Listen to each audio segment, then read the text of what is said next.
She said Gerald had been asleep when she did her 10 p.m. rounds. She walked with me to the room, and Gerald was there, in the bed, sleeping. But when we checked the hallway camera, the timestamp showed that door open at 11:47 p.m., and we didn't see anyone walking out. Sarah assumed the camera had glitched. But here's the thing. I remembered looking at that door when I passed by at 11:30. I'm pretty sure it was closed then. I didn't think much of it though. Same night, around 2 a.m., I was in the South Unit, the psychiatric ward, walking past the common room. Through the window in the door, I could see someone sitting in one of the chairs facing the corner, just sitting there in the dark. I opened the door and turned on the lights. The chair was empty. I checked my notes. Nobody was supposed to be out of their room at that hour. I did a room count on that unit, and all patients were accounted for, asleep. I didn't report it. I know that sounds irresponsible, but I didn't want to seem paranoid on my second night. Third night, I was starting to feel uneasy about the place.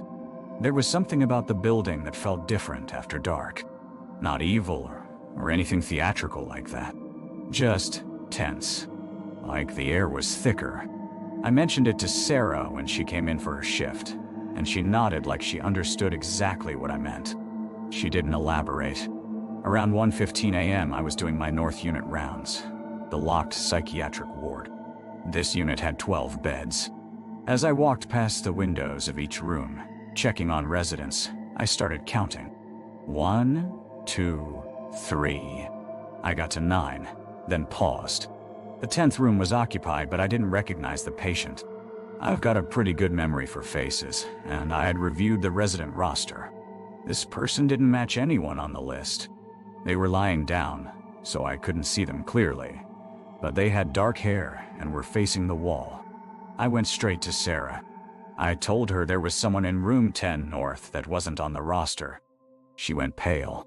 Not like worried pale, like she'd seen a ghost pale. She walked with me back to the room, and the bed was empty. She checked her paperwork, and sure enough, room 10 was marked as unoccupied.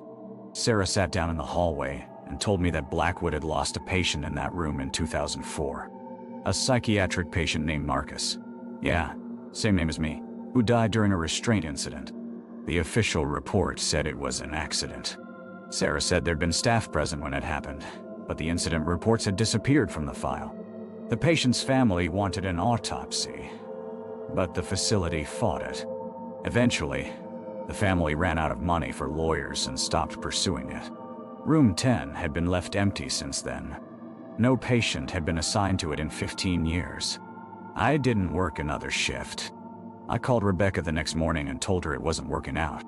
She didn't ask why. She just said, okay, and processed my final check. When I picked it up, she handed me an envelope with my payment and something else. A photocopy of the 2004 incident report guide. She didn't explain why. She just told me not to come back. I've never gone back to that facility. I don't know if what I saw had an explanation or not.